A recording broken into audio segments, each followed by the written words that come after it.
Welcome to Resilience Unravelled, your regular guide sharing tools and expertise to build a life full of positivity and possibility. Here's your host, Russell Thackeray.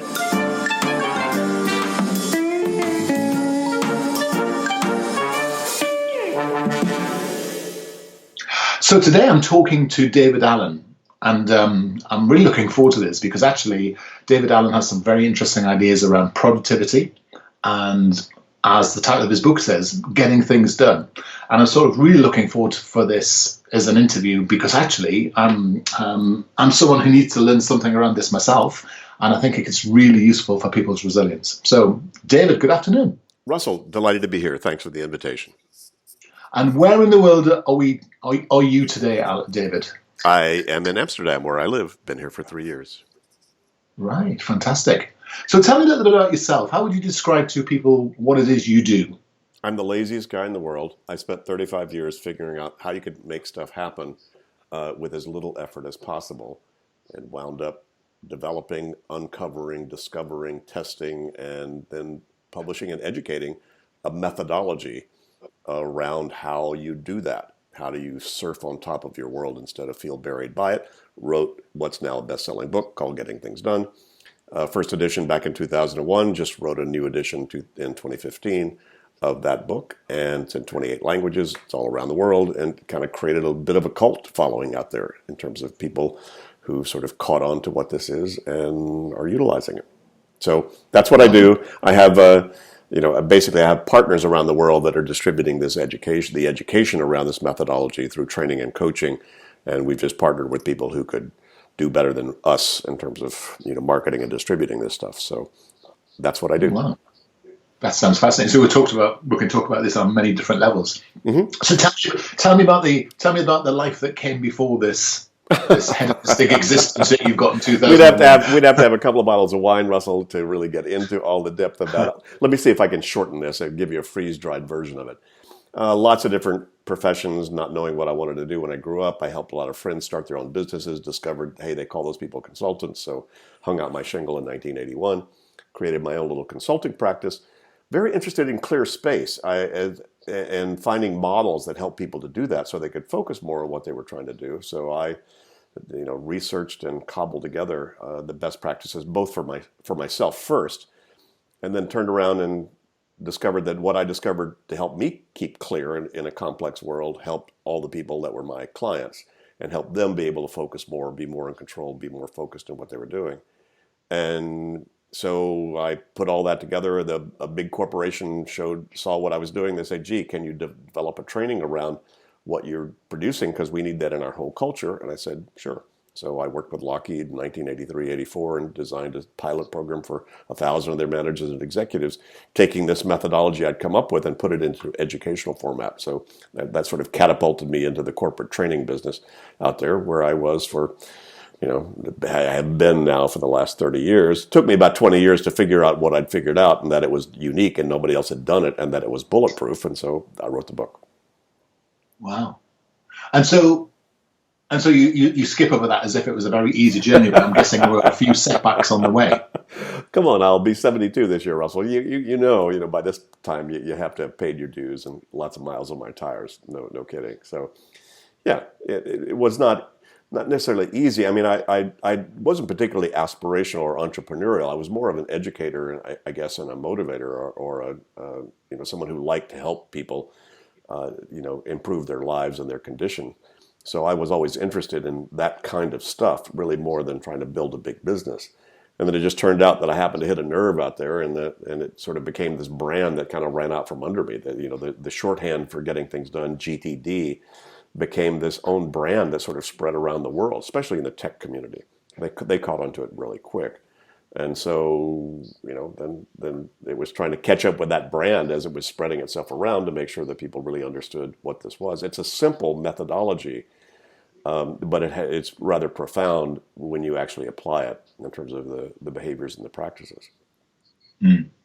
And so I'm quite interested in the idea that you created something, then you discovered it was unique. And I think that's a particularly consulting approach to things, isn't it? You sort of unconsciously innovating. I suppose, Russell. But look, I'm the laziest guy in the world, so I wanted to come up with, especially when I created my own consulting practice, I was really hungry for models that would work for anybody, no matter what, so that I didn't have to make it up every time I met a new client or had a new condition. If it wasn't obvious how I could help them, wouldn't it be nice if I had, an arrow in my quiver, like a really good tool that was a methodology I could apply, that no matter who it was, what level they were, what kind of company, what kind of industry, what kind of work they were doing, it would improve their condition. And so I wound up coming up with that, and like, wow, that's really cool. We're now training kids 7, 8, 9 years old with this methodology, and as well as I'm coaching, CEOs of major corporations right now with this same methodology. The different content in terms of what they put in it, but the methodology itself, and it's not something you're born doing. So it is actually something you actually need to learn, and something that you need to practice, and it's a cognitive muscle essentially that you need to develop. About how do I think about that email? What do I do with this thought I woke up with and wrote down on a piece of paper? What do I do with this situation I've got with this staff person I've got? And try to take all of that stuff and figure out, what do I need to do to get that off my mind? And that's what I figured out. So it's an interesting idea, isn't it? Because it sort of sounds as if it should be common sense, but you're saying actually this is something that needs to be learned. Oh, come on, Russell. The business you and I are in, common sense is not, it's just not common. We'd be pulling it as common sense, wouldn't we? No kidding. Well, come on, if you're in the resilience business, how do you bounce back? Well, you bounce back when you're clear, when you've got clear space, when there's no residue, when you've got no baggage. Right. That makes it much easier to bounce back and to deal with surprise and change and so forth. And as you know, the speed of change is speeding up. So, as you and I are speaking, whoever's listening to this is getting stuff piled up in their email or their social media and their Twitter and their WhatsApp and whatever right now that could totally change what their priorities are. So if you know what you're doing, it's a great time to be alive. If you don't, you're toast. So knowing how to deal with all that input and rapidly make the appropriate decisions you need to make about it and park those things in appropriate places, that's a lot of what I figured out, was that's really the necessary space in order to get space. And you don't need time, you need room. It doesn't take any time to have a good idea, but you better have clear head to have a good idea. Yes. And so when you wrote the book, I hesitate to ask this question because I think I know the answer. But did you have to actually use your own material to be able to write the book itself? Because I know a lot of people. Oh, of course. Are you endlessly procrastinating? I'm still my own major student. Come on, I fall off my wagon regularly. Come on. Actually, if you're not falling off your wagon regularly, you may not be playing a big enough game. So by the very nature, in order to walk, you have to throw yourself out of balance, by the way. So, right. So the whole idea is not always being in some sort of clear state. It's just recognizing when you fell out of the clear state, how do we get back into it? And right. that's so yes, I had to keep practicing, to keep doing that for myself. Trying to write a book while you're doing a full day and a half job during the day, come on, I almost became an alcoholic for 4 years trying to write that book about stress-free productivity, which are kind of funny. But it was like, I was putting my whole 25 years of life work at that point into a manual, so it better be right, it better be good. So I had my own standards about making sure that it was, and it was an agonizing process to write a book about stress-free productivity, trust me. Yes. Well, and it's yes, and there's a sort of an implication when you're training anybody that you actually need to be good in it yourself, and that you actually can show that your own technique's working. Oh, you have to model this stuff, absolutely. Otherwise, people see a lot of what I teach and what we train and what we coach is instant. This is not just in case. It's just in time. It's like immediate right now. Look, what's on your mind? What's got your attention? What's distracting you right now? And so the application of this is like an immediate situation. It's not like wait till you have a difficult conversation you need to have, or wait till you have a presentation you need to give.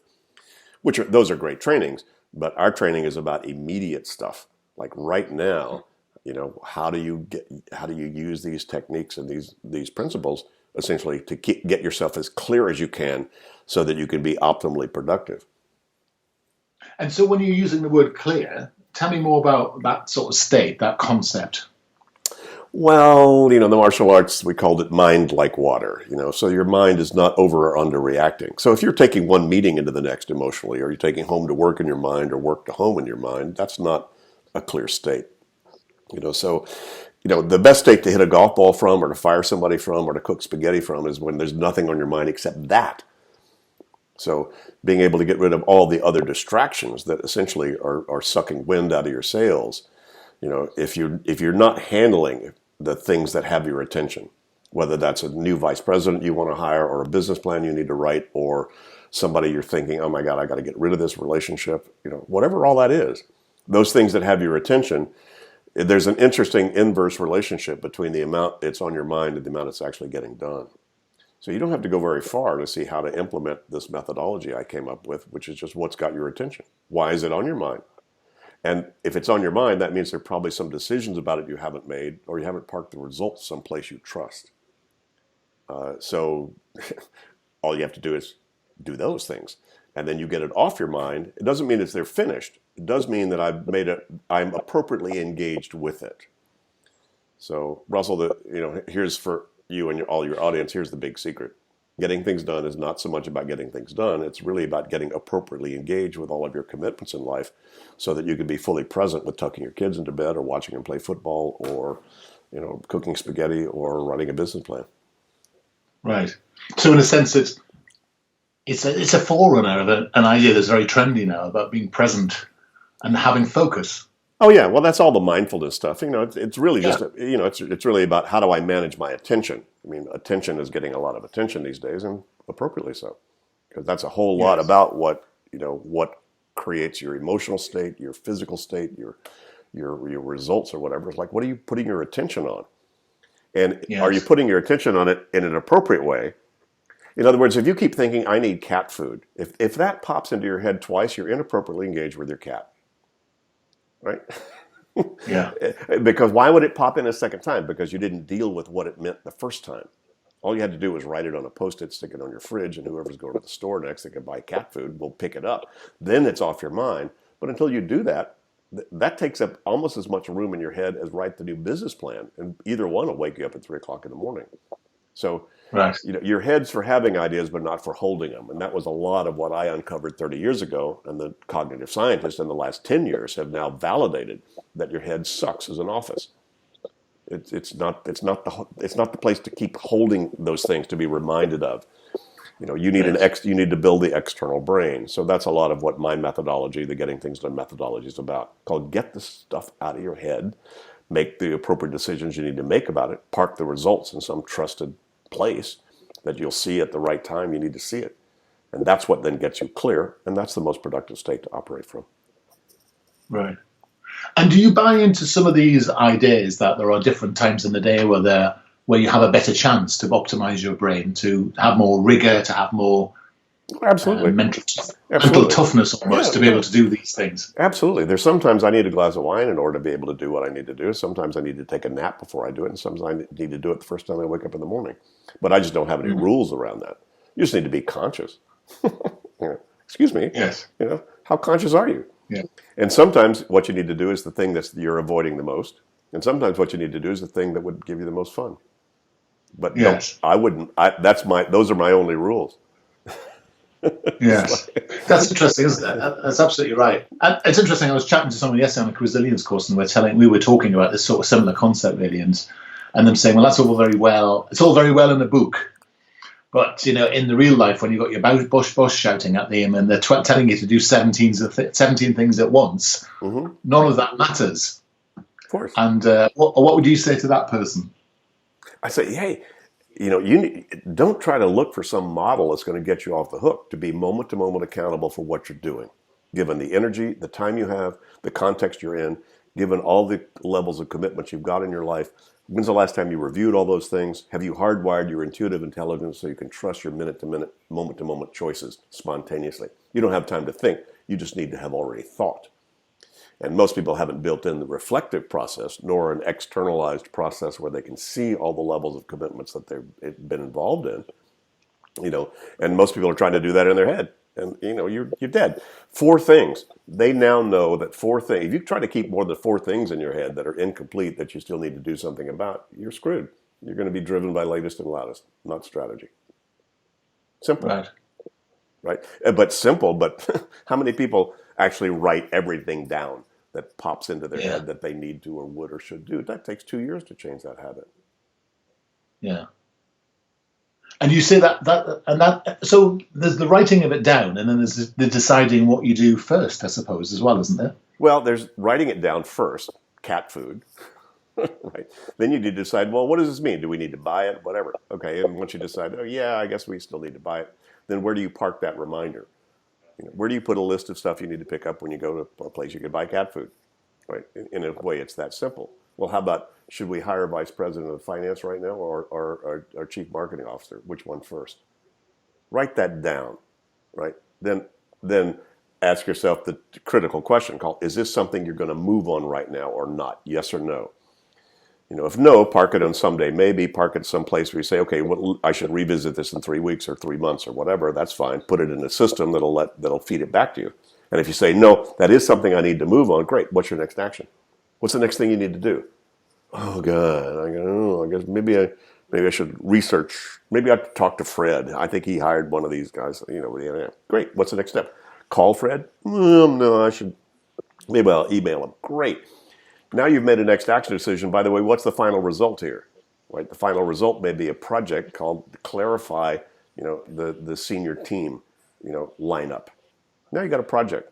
But what I just went through, Russell, by the way, is something people are not born doing. As a matter of fact, they resist what I just did like the plague about all that stuff. They just let that stuff bang around in their head, and then they're hung up with it. They procrastinate about it, and then they feel bad. Yeah. So why do we procrastinate them? Well, because you're so smart, you're so sensitive, you're so classy that you sit there and in a half a second you can generate 4,300 phantoms of how many things could go wrong if it's not done perfectly and all the stuff you need to do to make it right and whatever, and you just freak yourself out and you quit. As opposed to the old Top Gun. Maverick, engage. Just get going. Pick up the friggin' phone, punch a number, sit at computer, punch key, come on. And so most people avoid it simply because they freak themselves out about how many things must be involved and they don't like to feel out of control. So a lot of what, my methodology did was just look, you need to clarify outcome and action. Those are the zeros and ones of productivity anyway. What are we trying to produce? And how do we then allocate or reallocate our attention or resources to actually make it happen? But those two things, and that's something I've uncovered in the last few years, reading the cognitive scientists about this, is those two questions that you need to ask essentially about every email, every conversation, everything that's like on your mind. Those two things, outcome and action, require two different parts of your brain. The visionary part says, okay, I get to mark this off as done once I've made a decision about a marketing officer or chief financial officer, right? Or that I've hired one or the other, or I've set up the senior team, whatever you set up as the goal line out there. So that takes a certain part of your brain to identify that as something you're trying to accomplish.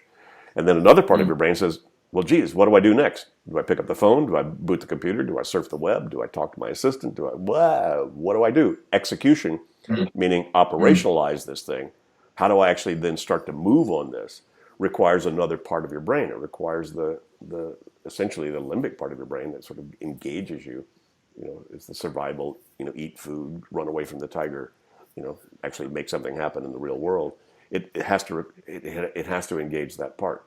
So that's why I say this is a cognitive muscle, Russell, that you need to train. How do I think outcome and action when those don't show up self-defined? The late great Peter Drucker. I mean, he, when he defined knowledge work, he said your biggest challenge as a knowledge worker is to define what your work actually is, because it doesn't show up self-evident. You're not hired to make and move things. If you were, unmoved things, make it real clear how to spend your day. You've been hired to implement diversity for 5,000 people making and moving things. Whoops. Now you have to decide how the heck you then organize your morning and what the work is about that and what you need to do. And nobody's doing that for you. Yes. And it's interesting in the way that you're describing it, actually. It's resonating really well with me, because actually what you're saying is you're either visualizing or operationalizing, which is like, it's the difference between the what and the how, isn't it? And actually, well, it's divergent. The what is. It's right brain, left. It's right brain, left Right. brain. It's divergent, convergent. It's those two polarities of how Yes. we engage in our thinking, for sure. Yes. And I guess a lot of procrastination comes as you say that you know what you want, but you just cannot get there. Yeah. And so it's either the most inefficient way of getting there, or actually you need to stop before you start doing the operational bit and figure out what skills you need to get you Yeah. there. As a good friend of mine said, there are only two problems in the world. You know what you want, but you don't know how to get there, or you don't know what you want. Yeah. So there's only two Yeah. answers in the world. What do you want, and what's the next action? So those are and you're right. And interestingly, that's why, back to our initial conversation here, common sense ain't that common in terms of people to apply. This is common sense stuff when you think about it intellectually, cognitively, or whatever. But for people to actually make that decision right now, how many of you listening to this right now, this podcast, how many of you, what's the backlog of emails sitting in your computer right now? Of unprocessed, undecided, what it actually means to you and what you're going to do about it, if anything, or whatever. And, most people are going to go gulp. Yeah, well, I'm looking at my own list actually and thinking exactly that same point really. Yeah, I'm well, looking at some very small and trivial, and some things which are massive, aren't they? But see, what's fascinating, Russell, is that the people most attracted to what I do and what I bring are the people who need it the least. They're already the most productive, aspirational, positively focused people. They've just thrown themselves out of their own comfort zone given their creativity. And their systems haven't caught up with their intelligence. Yes. One of the things I noticed, I don't know what you think about this, David, is that I meet a lot of people who they know what they want, and the answer is always the same answer. So the how is always the same. So it's always the same. This is the problem. Well, we need to do this. Right, let's go and do it. And I wonder where reflection or innovation comes in your process. So in other words, where do we think a bit more deeply about how to do that? How do we generate more options so we actually get a different solution to the same problem? First of all, people need to grow up a little bit and go, well, wait a minute, what's the next action? If you had nothing else to do, Russell, if you look at your list of things to do, that some of the maybe more gargantuan things staring at you that you need to do, and I held your hand and I said, hey, Russell, excuse me, I'm going to pay you £1 million if you just start moving on this. You wouldn't hesitate to decide, okay, let me make a bad decision. I'm going to go talk to my assistant. I'm going to go surf the web. I'm going to go write this email. I'm going to go buy some nails at the store. I don't know. But see, just even making that decision, if you said, is that the right decision? But now you're backing up to why people procrastinate. You're trying to make it perfect before you'd figure out, wait a minute, let me just get going. And a lot of those kind of things, and say, well, then what's the next action? Well, I don't know what to do. How would you figure it out? Well, I don't know. Well, great. Pick up the phone, punch, 7 numbers, 9 numbers at random, see who answers. Then say, hey, by the way, do you know anything about? You're only 6 calls away from the Pope. Right. So you're just avoiding engaging. Maverick, engage.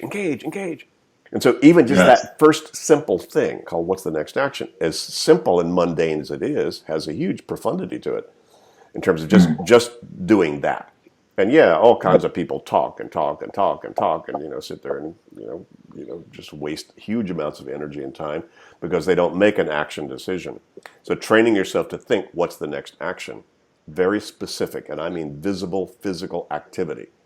If you had to move the needle on this, where would you go? What would you do? Right? And that's a decision most people are avoiding like the plague. Trust me, I've spent thousands of hours with the best and brightest one-on-one at their desk, spending thousands of hours getting them to answer that question about stuff they've got their attention on. I'm very taken with this because I love the pragmatism of it. And one of the things that, again, was talking about someone yesterday was how much time we spend in work talking about how busy we are rather than just getting on and doing the work. Right. Well, it's a kind of a badge of honor, Yeah. Well, one day, hopefully, the badge of honor will be people that are willing to take a nap, between 2 and 3 o'clock in the afternoon on their office floor, like I do, and the people who are willing to leave work at 5 or 6 o'clock in the afternoon because, quite frankly, they put it all to bed,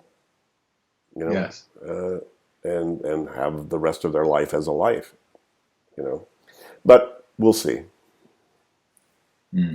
Interesting. And so And so what's interesting as well is you've done the entrepreneurial piece of building an organization around your brand and around your concept and framework. So can you tell me a bit about that, aside from the book? How, you talked about, can you tell me about how that structure works? Yeah, I had kind of little boutique consulting practices with a couple of partners, and finally bought them out, and then my wife, who also worked with me and for me and was part of the company, we kind of shrunk it back to the two of us back in 95, 96.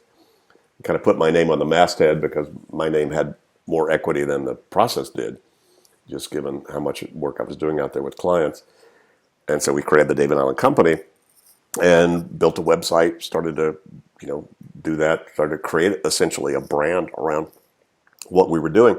And then at a certain point, somebody said, gee, David, you better write the book. So I said, okay, well, let me try to get that done. So once I did that, and once the book hit a nerve, I just needed to write the manual. I kind of had some hopes out there, but I really didn't have a high level of expectation about how many people would actually buy into what I'd come up with. Because there was a lot of noise out there about time management and productivity and organization and all that stuff, even by that time. So I said, well, what the heck? Let me just roll the dice and get it out there. And, because nobody else seemed to come up with it. And again, it was bulletproof because I'd now tested this in some of the toughest environments you could ever try to, put this in. And it went viral inside of those corporations. So I said, okay, this is probably really good stuff. So let me write the manual in case I get run over by a bus. Somebody may figure it out at some point, but let me just do that. So I didn't, again, not very entrepreneurial or aspirational, but at some point, then the world just started to knock on our door. They read the book. They went, oh my God, David, can I do your stuff? This seems so cool. Can I represent you in Russia? Can I represent you in Brazil? Can I be your rep in Australia? I mean, whatever. Suddenly the world started knocking on our door. And I said, right, fascinating. Well, my wife and I then had to make a decision. Should we just keep this a boutique sort of thing where I could just do my own speaking thing around the book? And, there's that game you could do. Drucker never even had an assistant. He was so it's funny. He was such an expert in organizations. He didn't have one. And so that was one option. But again, I said, well, wait a minute, this is such good stuff. It's, the world really needs this, and everybody can use this to help improve their lives and their conditions. And it's easy to do and whatever. So I'm not going to hold it back. And so I said, okay, let's see how we could scale this. And so, even several years ago, it's the only way you could scale what we were doing, because I wasn't interested in hiring a lot of people or managing. I'm not good at that. But the only way to do that would be partnerships and technology. So frankly, it was the partnerships that then showed up that said, okay, we finally ran across people. Actually, they came to us and said, hey, David, we have this market, we have this distribution capability, and we really love your stuff. How about it? So long story short, by the way, very long story short, the last 10 years. So we've wound up partnering now with the SM Cove organization that built, they built all the international work of Franklin Covey and the 7 Habits. They spread that around the world, and so they left them and then built their own IP, sort of IP franchising business. We were the first on their list. They were looking for boutique IP that wasn't global yet. And they said, okay, how can they use their expertise, legal and management and marketing and so forth, to be able to set all those things up. So again, long story short, we partnered with them. We just partnered in the last few months with Vital Smarts in the U.S.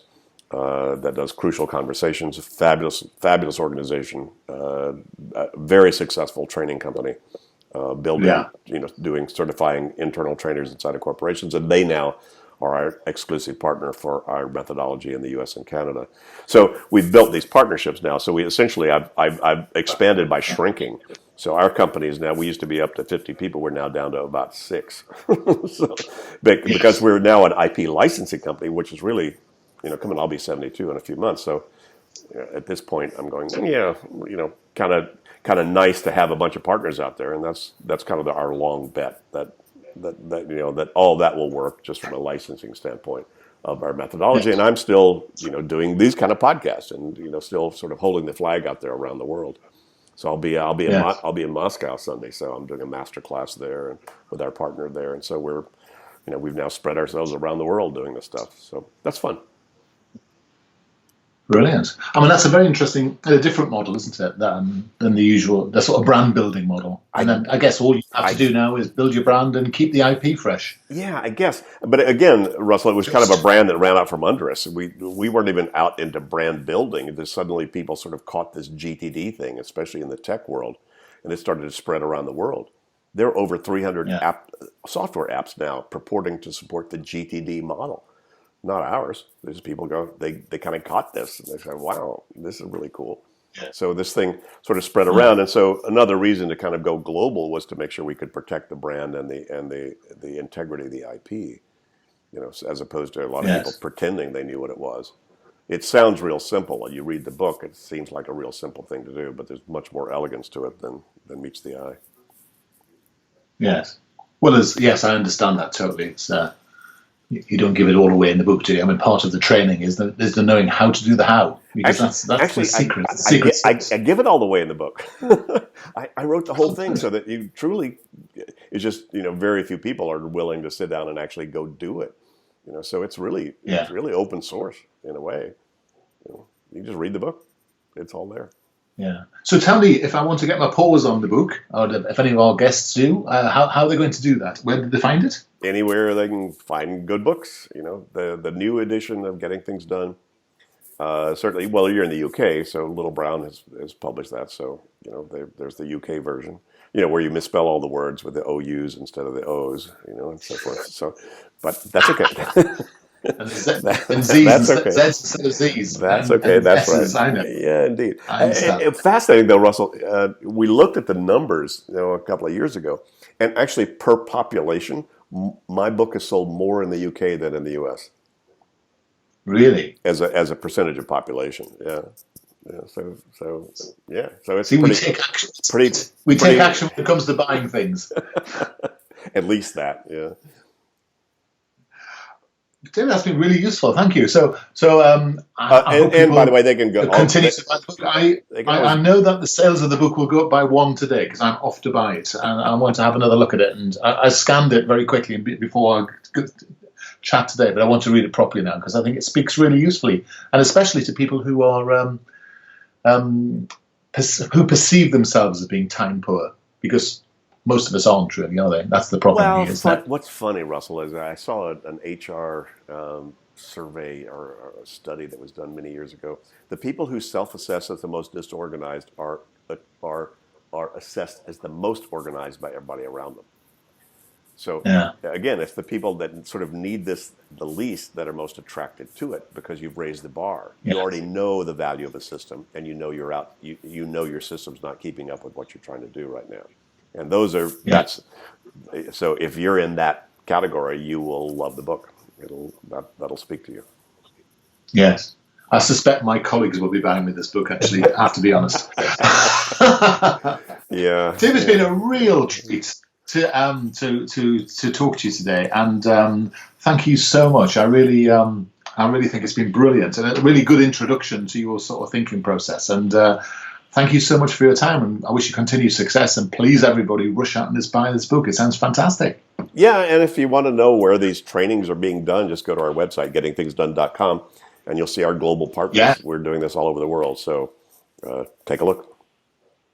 So we'll put links from our website to yours, and hopefully that'll be great. And we'll put it on our Amazon links as well, so that'll be super. David, it's been a joy to talk to you. I really enjoyed it, actually, and I've learned a lot myself as well, so that's always great. Thank you so much for your time. I really appreciate it. Russell, yes, wonderful. Fun for me too. Thanks. Good.